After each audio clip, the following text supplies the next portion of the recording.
Hello student, स्वागत है आपका आईसीटी वर्चुअल क्लासेस में। मैं हूं कविता, आपकी साइंस टीचर।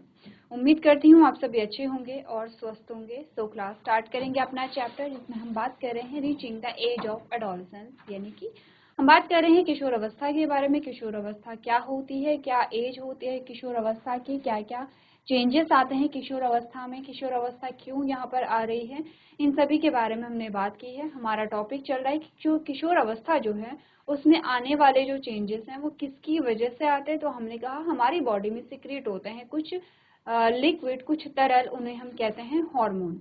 तो हार्मोन के बारे में बातें चल रही हैं। हार्मोन कहाँ से स्रावित होते हैं, कितने प्रकार के होते हैं, क्या उनके काम होते हैं, इसके बारे में हम डिस्कस कर रहे थे। उससे पहले जो आपके प्रीवियस टॉपिक हैं वो आपको रिवाइज कर लेने हैं। यहाँ पर क्या क्या चीजें हमने समझी हैं, तो आपको हर बार बताया जाता है कि जब भी हम चैप्टर पढ़ते हैं तो हमें क्या करना है, प्रीवियस जो हमारे टॉपिक्स हैं उन्हें एक बार रिवाइज कर लेना है। तो हमने बात की है यहाँ पर कि एडोलसेंस और प्यूबर्टी क्या होती है, दोनों में डिफरेंस क्या है, दोनों में क्या समानता है या क्या डिफरेंसेस हैं, इसके बारे में। ठीक है। नेक्स्ट हमने कहा जब किशोर अवस्था आती है तो क्या क्या परिवर्तन आते हैं हमारे शरीर में। तो कुछ परिवर्तन आपको बता रखे हैं, जैसे कि हाइट इंक्रीज होती है, जैसे कि बॉडी के शेप जो है वो चेंज होता है, जैसे कि वॉइस चेंज होती है, जैसे कि स्वेट ग्लैंड प्रोडक्शन होता है, जैसे कि जो रिप्रोडक्टिव ऑर्गन है वो डेवलप होते हैं, मेंटल और इंटेलेक्चुअल और इमोशनल मेच्योरिटी यहाँ पर आती है। ठीक है, ये सारे चेंजेस हमारी बॉडी में आते हैं जिसका एक्सप्लेनेशन आपको यहाँ पे दिया गया है। तो मैं मान के चल रही हूँ आपने ये जो टेबल है वो यहाँ पर नोट की होगी। ठीक है, नहीं किए तो हर बार जब भी हम चैप्टर स्टार्ट करते हैं तब हम यहाँ पे रिवीजन करते रहते हैं, तो आप लोगों के जो टॉपिक रह जाते हैं, जो आप नोट नहीं कर पाते हैं, वो आप यहाँ पे रिवाइज कर लेंगे और उन्हें नोट भी करते रहेंगे। अब हमने कहा कि एक ही परिवार के जो सदस्य होते हैं उनकी हाइट जो है वो सिमिलर क्यों होती है। ये सिर्फ हाइट बोली गई है, कुछ कैरेक्टर हैं जो सिमिलर होते हैं, जैसे कि बेसिक सी चीजें हम देखेंगे। बॉडी हाइट को देखते हैं, स्किन कलर को देखते हैं, जो आई कलर होता है, जो हेयर कलर होता है या जो हेयर टाइप होता है, ये हमारे एक्सटर्नल कैरेक्टर हैं जो यहाँ पर हमें दिखाई देते हैं, जिनसे हमें पता चलता है कि हाँ हम सेम कैरेक्टर को यहाँ पे फॉलो कर रहे हैं। जैसे वॉइस, आवाज, आपने देखा होगा जो वॉइस है वो भी सिमिलर होती है, जैसे फादर और सन की जो वॉइस है या मदर और डॉटर की जो वॉइस है, तो उनमें भी आपको सिमिलैरिटी देखने को मिलती है। तो ये सारी जो चीजें हैं, आपने कहा ये फैमिली मेंबर शेयर क्यों करते हैं। फैमिली मेंबर का मतलब है जो जिनका ब्लड रिलेशन होगा। जैसे जैसे आप कहते हैं कि जैसे आप हैं, तो आप और आपके अंकल जो हैं वो यहाँ पे उनका ब्लड रिलेशन है, लेकिन आप और आपकी जो आंट है यहाँ पे, ठीक है, यानी जिन्हें आप आंटी कहते हैं या आंट होती हैं, वो उन आप में और आपके आंट में ब्लड रिलेशन नहीं है। हाँ, आप एक फैमिली के हैं लेकिन ब्लड रिलेशन नहीं है। तो जिनमें ब्लड रिलेशन होता है वही क्या करते हैं, यहाँ पर कैरेक्टर को शेयर करते हैं, क्योंकि कहीं ना कहीं वो जेनेटिक मटेरियल शेयर कर रहे होंगे। उनके जो ग्रैंड पेरेंट्स सिमिलर होंगे, ठीक है, उनके दादा दादी या नाना नानी जो सिमिलर होते हैं वो ब्लड रिलेशन शेयर करते हैं। तो ऐसे ही आपने कहा कैरेक्टर्स भी यहाँ पर ये शेयर करते हैं। ठीक है, अब हमने कहा सेकेंडरी सेक्सुअल कैरेक्टर क्या है, यानी कि द्वितीय लैंगिक लक्षण क्या होते हैं। हमने बॉयज में कुछ कैरेक्टर पढ़े हैं, हमने गर्ल्स में कुछ कैरेक्टर पढ़े हैं, जो आपको ध्यान रखने हैं। ये क्वेश्चन फ्रीक्वेंटली पूछा जाता है कि बताइए सेकेंडरी कैरेक्टर्स क्या हैं। कभी द्वितीय गुण या द्वितीय लैंगिक गुण करके आपके पास ये क्वेश्चन आ जाता है। आते हैं अपने टॉपिक पर। हमसे पूछा गया कि हार्मोन क्या है। अभी तक हमने हार्मोन के बारे में काफी सारी चीजें समझ ली हैं। आपके चैप्टर के अकॉर्डिंग हमने काफी हद तक जो हार्मोन्स है उन्हें अच्छे से यहाँ पे समझ लिया है। हमने हार्मोन के बारे में क्या समझे कि हार्मोन्स होते हैं हमारी बॉडी में रिलीज होने वाले कुछ केमिकल।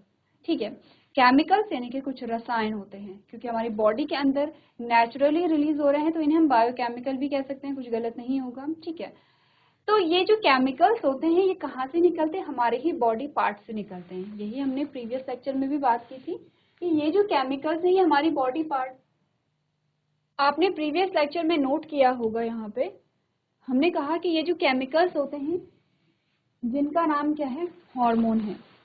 ये केमिकल जिनका नाम हार्मोन्स है, ये हमारे ही बॉडी के जो पार्ट्स होते हैं उनसे निकलते हैं, और जिन पार्ट से ये निकलते हैं उनको हम ग्लैंड्स कहते हैं या ग्रंथि कहते हैं। ग्लैंड या ग्रंथि, ठीक है, ग्रंथियां या, ठीक है, ये है। हमने कहा ग्लैंड्स लेकिन दो टाइप की होती हैं, एंडोक्राइन ग्लैंड और एक्सोक्राइन ग्लैंड। ठीक है, इनमें से जो एंडोक्राइन ग्लैंड है वो हार्मोन को रिलीज करते हैं, क्योंकि ग्रंथियों के दो प्रकार हमने देखे हैं। हमने कहा एक बहिःस्रावी ग्रंथि होती है, एक अंतःस्रावी ग्रंथि होती है। जो अंतःस्रावी ग्रंथि है, जिसको हम एंडोक्राइन ग्लैंड कह रहे हैं, वो हार्मोन को रिलीज करेगी। इतनी चीजें हमने डिस्कस कर ली थी, यहाँ तक कोई कंफ्यूजन नहीं होना चाहिए। ठीक है, ये बात हम कर चुके हैं। अब हमने ये भी कहा है कि अंतःस्रावी ग्रंथि और बहिःस्रावी ग्रंथि में डिफरेंस क्या है। अगर आपको प्रीवियस लेक्चर ध्यान होगा तो हमने कहा था कि जो अंतःस्रावी ग्रंथि है, इनका काम क्या है, हार्मोन्स को स्रावित करना है। ठीक है, यानी कि ये कुछ पदार्थों को क्या करते हैं, श्रावित करते हैं। तो एक्सोक्राइन ग्लैंड क्या करेंगे, वो भी कुछ एंजाइम्स को यहाँ पे श्रावित करते हैं। ठीक है, अब जो एंडोक्राइन ग्लैंड है, ये अपना श्रावण समझते हैं, जो चीज वो श्रावित कर रहे हैं, जो जिन चीजों को वो रिलीज कर रहे हैं, उनको हम श्रावण कहेंगे या सिक्रेशन कहते हैं। ये अपना जो सिक्रेशन है, इनका सिक्रेशन क्या है, इनके सिक्रेशन का नाम है हार्मोन। तो हार्मोन कहाँ से रिलीज होते हैं, एंडोक्राइन ग्लैंड या अंतःस्रावी ग्रंथियां जो होती हैं। अब ये जो अपना सिक्रेशन है, ये कहाँ डालते हैं, हम ब्लड में डालते हैं, क्योंकि ब्लड आपके पूरी बॉडी में ट्रैवल करता है। तो जहां पर इन हार्मोन्स की आवश्यकता होगी, उन्हें कहते हैं हार्मोन्स की टारगेट साइट। ठीक है, या जहां पर वो काम करेंगे। अब ये पूरे शरीर में ट्रैवल करते हैं, लेकिन ये काम वहीं पर करेंगे जहां इनकी टारगेट साइट होगी या जहां इनकी आवश्यकता होगी। अब हमने कहा कैसे हम याद रखेंगे कि जो हार्मोन्स होते हैं वो एंडोक्राइन ग्लैंड से निकलते हैं या एक्सोक्राइन ग्लैंड से निकलते हैं। तो हमने कहा था एंडो का मतलब होता है अंदर, हमारी बॉडी के अंदर होता है हमारा ब्लड। तो ब्लड में क्या निकलता है, हमने कहा क्योंकि ब्लड क्या है, ब्लड को हम कैसे याद रखें, क्योंकि हमारे शरीर के अंदर होता है। ठीक है, तो आपने कहा कि एंडोक्राइन ग्लैंड जो होती हैं वो अपनी सिक्रेशन को कहाँ डालती हैं, ब्लड में डालते हैं। तो हार्मोन कहाँ निकलते हैं, आपके रक्त में निकलते हैं। ठीक है, तो इससे आप याद रखेंगे कि एंडोक्राइन ग्लैंड का मतलब है जो अपना सिक्रेशन ब्लड में डालेंगे। एक्सोक्राइन कहाँ डालते हैं, आपने कहा कुछ पाइपलाइन स्ट्रक्चर्स होते हैं जिनको हम नाम देते हैं डक्ट। डक्ट का मतलब होता है पाइप जैसी संरचनाएं जो होती हैं। अब ऐसा नहीं कि हमारी बॉडी में पाइपलाइन है, पाइप जैसी संरचनाएं मतलब आपने कहा कि छोटे छोटे डक्ट बने होंगे और उनके द्वारा ये अपने सिक्रेशन को टारगेट साइट तक पहुंचाते हैं। जैसे ब्लड वेसल्स होती हैं, हमारी बॉडी में ब्लड वेसल्स होती हैं, देखो जैसे कि फॉर एग्जाम्पल ये है आपका स्टमक, ये है आपकी इंटेस्टाइन। ठीक है, अब आपके जो ब्लड है वो नलिकाओं में बहता है, तो यहाँ भी ब्लड देगा, यहाँ भी ब्लड देगा। ठीक है, इस प्रकार से तो ये ब्लड इनमें बह रहा है और ये अलग अलग अंगों को क्या देते हैं, ब्लड को देते हैं। ठीक है, अब आगे जाएगा और आगे भी आपने कहा ये लार्ज इंटेस्टाइन को ब्लड दे देंगे। यहाँ इन्होंने ब्लड किसे दिया होगा, अलग अलग ऑर्गन्स को दिया होगा, ऐसे करके। ठीक है, तो हमने कहा ये जो पाइपलाइन संरचनाएं हैं इनको हम क्या कहते हैं, वेसल्स कहते हैं। ठीक है, वाहिनियां कहते हैं, रक्त वाहिनियां, ब्लड वेसल्स कहते हैं। ऐसे ही डक्ट भी होती हैं और डक्ट में क्या करती हैं, जो ग्रंथियां अपने श्रावण को डालती हैं। तो ये बातें हम कर चुके थे। ठीक है, इतनी बातें हम कर चुके थे, यहाँ तक कोई कंफ्यूजन नहीं होना चाहिए। ठीक है, ये है हार्मोन। अब हार्मोन जो है हमने कहा वो कैसे रिलीज होते हैं, यहाँ पर जो रक्त वाहिनियां हैं, जो डक्ट होती हैं, जो एक्सोक्राइन ग्लैंड है उनमें यहाँ पर वो सिक्रेशन डालते हैं। एंडोक्राइन ग्लैंड के हैं जो रक्त वाहिनियां हैं, उनमें जो रक्त है उनमें अपना सिक्रेशन डालते हैं। हार्मोन के कैरेक्टर्स के बारे में भी हमने प्रीवियस लेक्चर में बात किया था, जैसे कि अंतःस्रावी ग्रंथि से स्रावित होते हैं। पहला कैरेक्टर, जैसे कि हमारे शरीर के तरल में क्या करते हैं, बहते हैं या सर्कुलेट होते हैं। शरीर का तरल का मतलब होता है ब्लड। तीसरा कह रहा है ये जो उनके टारगेट सेल होगी जहां पर इन्हें काम करना है, इनके जो बिहेवियर है उसको रेगुलेट करते हैं। ठीक है, चौथा है कि ये लॉन्ग टर्म इफेक्ट को डालते हैं, यानी कि इनके द्वारा होने वाले जो परिवर्तन होते हैं वो लंबे समय तक यहाँ पर रहते हैं। नेक्स्ट है कि जो हार्मोन्स है वो लिमिटेड क्वांटिटी में सिक्रेट होते हैं, जितनी हमें आवश्यकता है उतने ही सिक्रेट होंगे, बहुत कम क्वांटिटी में सिक्रेट होते हैं। इनका सिक्रेशन ज्यादा या कम हो सकता है। जैसे कि हमने प्रीवियस लेक्चर में क्या देखा था, एक यहाँ पे फ्लो चार्ट देखा था, ग्राफिक रिप्रेजेंटेशन हमने देखी थी किसके, एलएच और एफएसएच के। एलएच और एफएसएच क्या है, हार्मोन से। कहाँ से सिक्रेट होते हैं, पिट्यूटरी से। टारगेट साइट क्या है, ओवरी और टेस्टिस है। काम क्या होता है, गैमेट का फॉर्मेशन करना। ठीक है, इतनी बातें हो गई हैं। अब हमने कहा यहाँ पर जो अलग अलग प्रकार की जो ग्रंथियां होती है वो अलग अलग प्रकार के हार्मोन्स को रिलीज करती हैं। सिर्फ एक ही ग्लैंड नहीं होती है, अलग अलग ग्रंथियां होती हैं, अलग अलग ग्लैंड्स होती हैं, एंडोक्राइन ग्लैंड्स, और अलग अलग प्रकार के हार्मोन्स को रिलीज करती हैं। नेक्स्ट हमने कहा इनका जो सिक्रीशन होता है, इनका जो श्रावण होता है, हमारा जो नर्वस सिस्टम है, तंत्रिका तंत्र है, वो इसे रेगुलेट करता है। अब हमारा तंत्रिका तंत्र क्या किन चीजों से मिलकर के बनाता है? हमारा जो ब्रेन है यानी हमारा मस्तिष्क, हमारी स्पाइनल कॉर्ड जो हमारी रीढ़ की हड्डी होती है, और जो नर्व्स होते हैं यहाँ पर, ठीक है, उनके द्वारा यहाँ पर हमारा नर्वस सिस्टम बना होता है। अब आते हैं एंडोक्राइन ग्लैंड्स पे, और एंडोक्राइन ग्लैंड्स के अलग अलग जो प्रकार हमारे पास आते हैं, यानी कि अलग अलग ग्रंथियों के बारे में बात करेंगे और उनके सिक्रीशन के बारे में बात करेंगे, ठीक है। तो पढ़ लेते हैं, सबसे पहले हम पढ़ेंगे, उसके बाद हम डायग्राम पे जाएंगे। हमने कहा the endocrine glands are also called ductless gland, यानी कि एंडोक्राइन ग्लैंड को हम डक्टलेस का मतलब होता है जिनमें डक्ट नहीं होती है, ठीक है। तो हमने कहा कि डक्ट लेस का मतलब होता है कि जिनमें डक्ट नहीं पाई जाती है उन्हें हम डक्ट लेस ग्लैंड कहते हैं, क्योंकि इन्हें डक्ट की आवश्यकता नहीं होती है, अपनी सिक्रेशन को डायरेक्टली कहाँ डाल रहे हैं? ब्लड में डाल रहे हैं, ठीक है। Because they secrete the hormones directly into the blood. हमने कहा एंडोक्राइन ग्लैंड को हम डक्ट लेस ग्लैंड भी कहते हैं, क्योंकि ये हार्मोन को सीधे रक्त में स्रावित करती हैं। In males, the testes secrete the male hormone or testosterone. In female, the ovaries secrete the female hormone or estrogen. अपने का महिलाओं में जो अंडाशय है वो यहाँ पर एस्ट्रोजन का श्रावण करती है, और जो पुरुष हैं वो क्या करते हैं? टेस्टोस्टेरोन का यहाँ पे श्रावण करते हैं, ठीक है। तो ये इंट्रोडक्शन है। अब करना क्या है हमें? एक चीज ये ध्यान रखेंगे, हमें लिखना है एंडोक्राइन सिस्टम या अंतःस्रावी तंत्र। उसमें आपको ग्रंथियों के नाम नोट करने हैं, जैसे हाइपोथैलेमस है, जैसे पीनियल है, जैसे पिट्यूटरी है, जैसे थायराइड और पैराथायराइड है, ठीक है। जैसे यहाँ पर थाइमस है, जैसे यहाँ पे थाइमस है, जैसे यहाँ पे एड्रिनल ग्लैंड है, ठीक है, जैसे यहाँ पे पैनक्रियाज है, जैसे यहाँ पे ओवरी है और टेस्टिस है, ठीक है। हाइपोथैलेमस है पहला, जो पीनियल यहाँ पर ग्लैंड है, पिट्यूटरी ग्लैंड है, थायराइड ग्लैंड और पैराथायराइड ग्लैंड है।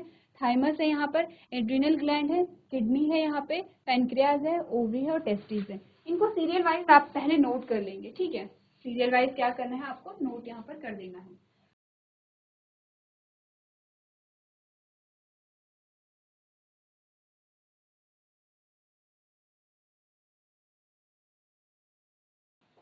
चलिए तो आगे बढ़ते हैं। यहाँ पर नेक्स्ट हमारा टॉपिक आता है role of hormone in initiating reproductive function. आपने कहा कि हमारी बॉडी में यहाँ पर जो हार्मोन्स होते हैं उनके क्या रोल होते हैं रिप्रोडक्टिव मैच्योरिटी को लाने में, यानी कि प्रजनन रूप से सक्षम बनाने में यहाँ पर हार्मोन्स के क्या रोल होते हैं, ठीक है। अब कुछ हद तक हम चीजें डिस्कस कर चुके हैं जो आपको यहाँ पर बता रखी है, ठीक है। हमने कहा endocrine glands release hormone into the blood stream to reach a particular body part called a target site. सबसे पहले टारगेट साइट की डेफिनेशन क्या है वो आपको दी गई है। आपने कहा जो अंतःस्रावी ग्रंथि है वो हार्मोन्स को श्रावित करती हैं रक्त में, यानी कि जो अंतःस्रावी ग्रंथि है वो रक्त में हार्मोन्स को श्रावित करती हैं। ये हार्मोन रक्त के माध्यम से उन स्थानों पर पहुंचते हैं जहां पर इन्हें काम करना है, यानी उन विशिष्ट स्थानों पर पहुंचते हैं जहां पर इन्हें काम करना होता है। इन्हें हम टारगेट साइट कहते हैं, यानी कि ये वो साइट होंगे या वे स्थान होंगे जहां पर ये वर्क करेंगे, ठीक है। तो इन्हें हम क्या कहते हैं? विशिष्ट स्थान के नाम से हम इन्हें जानेंगे, या टारगेट साइट के नाम से हम इन्हें जानेंगे, ठीक है। नेक्स्ट पार्ट आपको बोला गया the target site response to the hormone. अब जो टारगेट साइट है, जैसे ही वहां पर हार्मोन आएगा तो वहां पर रिस्पॉन्स निकलेगा हार्मोन के लिए। There are many endocrine glands और ductless gland in the body. हमारी बॉडी में बहुत सारी एंडोक्राइन ग्लैंड्स यानी कि अंतःस्रावी ग्रंथि होती हैं, ठीक है। वो कौन कौन सी होती हैं? उनमें से कुछ के एग्जाम्पल आपको दिए गए हैं। यहाँ पर हमारे टॉपिक में हम उन्हीं ग्रंथियों के बारे में बात करेंगे जो यहाँ पर प्रजनन रूप से सक्षम, या फिर आपने कहा जो प्रजनन परिपक्वता है वो लाने में मदद करते हैं, जिसे हम रिप्रोडक्टिव मैच्योरिटी कहते हैं। कुछ ग्लैंड्स है जैसे कि आपने कहा the testis and ovaries secret sex hormone, और यानी कि हमने कहा कि यहाँ पर जो टेस्टिस हैं, जो ओवरीज हैं, वो लैंगिक जो हार्मोन हैं उन्हें श्रावित करते हैं। You have just learned that these hormones are responsible for the male and female secondary characters. Further, these hormones are under the control of hormones from The pituitary gland. The pituitary secrete many hormones, one of which makes ova mature in the ovaries and male gametes in the testes. ठीक है, अब यहाँ पर ये जो paragraph है ये क्या बोल रहा है इसके बारे में हम डिस्कस करेंगे। एक पहले इस चार्ट को देखिए। Hormones from pituitary stimulate testes and ovaries to release testosterone in male and estrogen in female. ठीक है, released in the bloodstream and reach parts of the body target site, stimulate the changes in the body at onset of puberty. देखिए, हमने previous lecture में यही बातें की थी। हम एग्जाम्पल लेकर के चलेंगे ओवरी का। ठीक है, ओवरी को हम एग्जाम्पल में लेकर के चलेंगे। तो हमने कहा कि पिट्यूटरी से,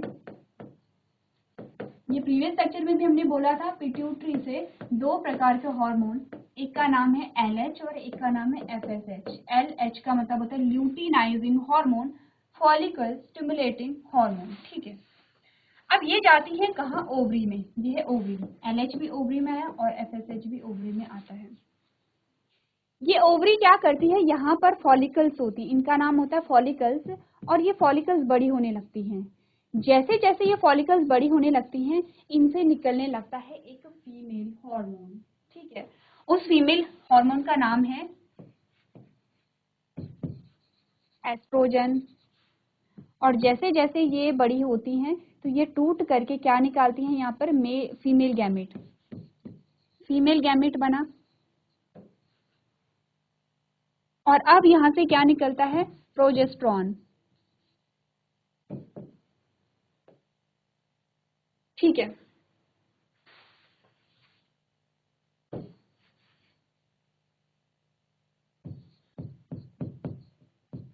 एस्ट्रोजन। ठीक है,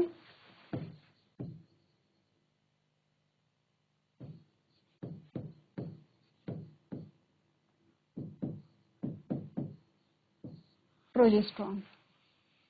अब ठीक है, एस्ट्रोजन और प्रोजेस्टेरॉन। तो देखिए दो चीजें हुई, एक तो पिट्यूटरी में एक ग्लैंड है जिसे हम अंतःस्रावी ग्रंथि कहेंगे, जिनसे LH और FSH सिक्रीट होता है, जो यहाँ पर गैमीट के फॉर्मेशन को क्या करते हैं? यहाँ पर शुरू करते हैं। और एक है यहाँ पर ओवरी। ओवरी भी क्या है? एक ग्लैंड है। ओवरी क्या करेगी? यहाँ पे एस्ट्रोजन और प्रोजेस्टेरॉन को रिलीज करेगी। एस्ट्रोजन और प्रोजेस्टेरॉन का क्या काम होता है?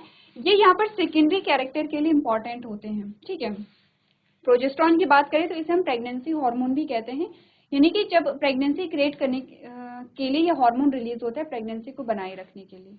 तो हमने कहा कि यहाँ पर ये वो ग्लैंड्स हैं और ये वो हार्मोन्स हैं जो यहाँ पर रिप्रोडक्टिव मैच्योरिटी लाने के लिए इंपॉर्टेंट होती है। यही चीजें आपको बोली गई हैं, ये सेम चीजें आपको उस पैराग्राफ में बताई गई हैं। आपको बोला गया है जो हार्मोन्स होते हैं वो रिस्पॉन्सिबल होते हैं सेकेंडरी कैरेक्टर्स के लिए। ठीक है, आपने कहा ये जो हार्मोन्स होते हैं are under the control of hormones from the pituitary glands, यानी कि किनकी बात हो रही है? ये जो हार्मोन है एस्ट्रोजन और प्रोजेस्टेरॉन, ये इन हार्मोन के कंट्रोल में है। ठीक है, और ये हार्मोन किसके कंट्रोल में है? इस ग्लैंड के कंट्रोल में है। ये आपको यहाँ पे बताया गया है।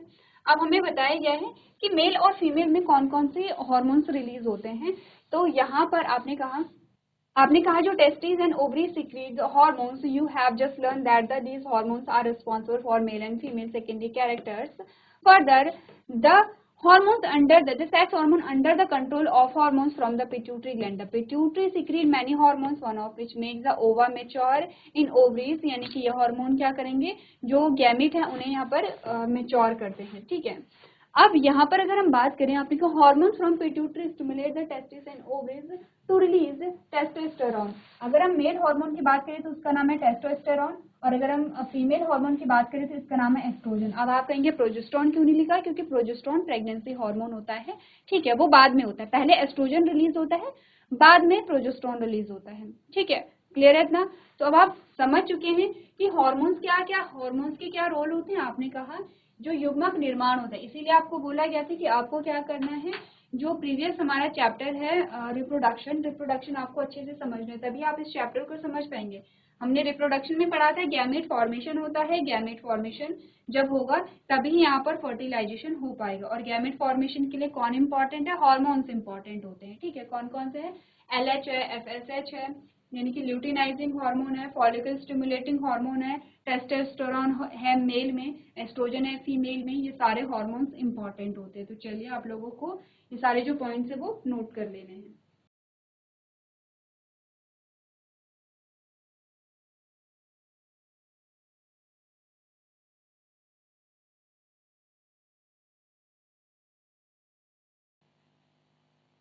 चलिए तो आगे बढ़ते हैं। ये हमने बात की है रोल्स ऑफ हार्मोन, यानी कि हार्मोन के क्या क्या रोल्स यहाँ पर आते हैं। नेक्स्ट है reproductive phase of life in human. मानव जीवन में प्रजनन चरण जो है उसी के बारे में हम बात भी कर रहे हैं यहाँ पर, ठीक है।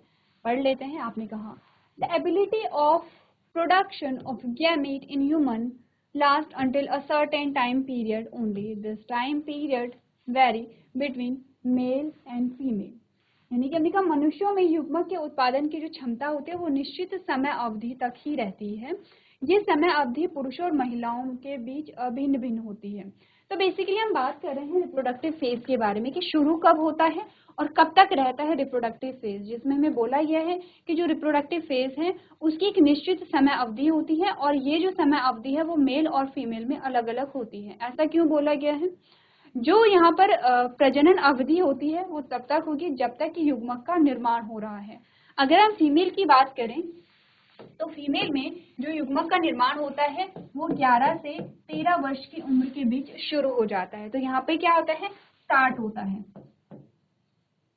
तब 11 वर्ष से 13 वर्ष की उम्र में जो युग्मक का निर्माण है वो शुरू हो जाता है। इट मीन्स की रिप्रोडक्टिव मैच्योरिटी यहाँ पर आ जाती है। और ये कब तक चलता है?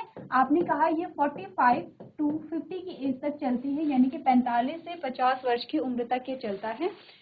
45 से 50 के बीच में कभी भी यहाँ पर गैमेट का जो फॉर्मेशन है, युग्मक का जो निर्माण है वो बंद हो जाता है और अब यहाँ पर जो रिप्रोडक्शन है उसकी प्रोसेस नहीं हो सकती, यानी कि जो संतति का जो निर्माण है वो यहाँ पर नहीं होगा क्योंकि गैमेट नहीं बन रहे हैं। अब यहाँ पर देखा जाए तो एक आइडल पीरियड है, ठीक है।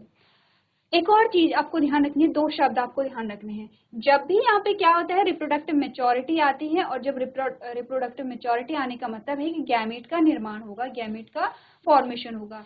अगर फर्टिलाइजेशन हो गया है तब तो ठीक है, प्रेगनेंसी क्रिएट हो गई है, लेकिन फर्टिलाइजेशन नहीं हुआ है तो यहाँ पर होगा मेंस्ट्रुएशन, जिसे मेंस्ट्रुअल साइकिल भी कहते हैं। तो जो फर्स्ट मेंस्ट्रुअल साइकिल होती है उसे मीनार्क कहा जाता है, ये आपको ध्यान रखना है, इसे हम कहते हैं मीनार्क। और जो लास्ट मेंस्ट्रुअल साइकिल होती है इसे कहते हैं मेनोपॉज, ठीक है। मेनोपॉज, पॉज का मतलब होता है रुकना, इतना हम समझते हैं। जैसे हम वीडियो देखते हैं फिर हम उसे पॉज कर देते हैं, ठीक है। तो मेनोपॉज का मतलब होता है मेंस्ट्रुएशन का कंप्लीट यहाँ पर क्या होना, शट डाउन होना, यानी कि बंद होना, यानी कि समाप्त होना।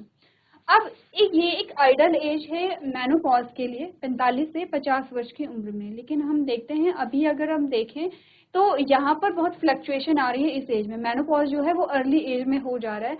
कभी किसी किसी में ये देखा गया है कि 35 और 40 तक भी यहाँ पर मेनोपॉज हो रहा है, जो कि बिल्कुल भी नॉर्मल नहीं है, ठीक है। एक नॉर्मल जो एज होती है, ठीक है, अगर किसी को बहुत जल्दी तो आफ्टर 40 हो सकता है कि किसी में क्या है मेनोपॉज हो जाए, लेकिन 40 से पहले, यहाँ पर 40 से पहले मेनोपॉज होना जो है वो एकदम एबनॉर्मल है, ठीक है। इसका रीज़न क्या है? इसका रीज़न है हमारी लाइफस्टाइल, हमारा जो फूड है जो हम लेते हैं यहाँ पर, और हम लाइफस्टाइल में सारी चीज़ें हो जाती हैं कि हमारा डेली रूटीन क्या है, हमारे लाइफ में स्ट्रेस कितना, हम स्ट्रेस कितना लेते हैं, जैसे कि ये चीज़ें डिपेंड करते हैं। हार्मोनल सिक्रीशन जो है वो डिपेंड करता है स्ट्रेस लेवल पे। अगर स्ट्रेस ज़्यादा है तो हार्मोनल लेवल जो है वो इम्बैलेंस होगा, यानी कि उसमें क्या होगा, असंतुलन आएगा।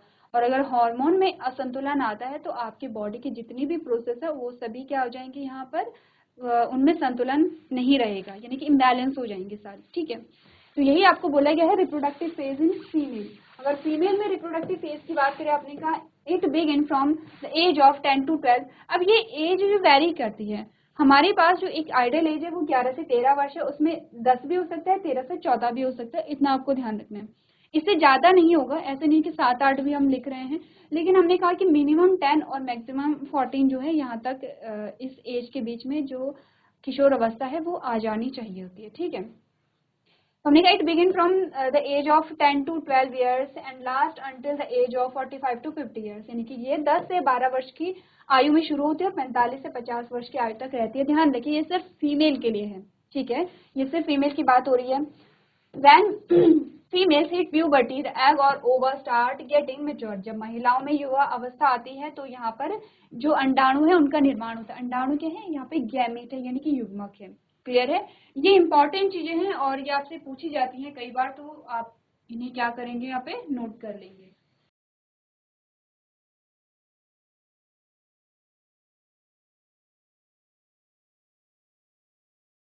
चलिए, अब हमारे पास आएगा रिप्रोडक्टिव फेज इन मेल, कि मेल में रिप्रोडक्टिव फेज क्या है, एक बार आप इसके बारे में घर से पढ़ के लेकर के आएंगे। तो आज के सेशन में हम इतना ही करेंगे। अभी तक क्लास में बने रहने के लिए आपका धन्यवाद।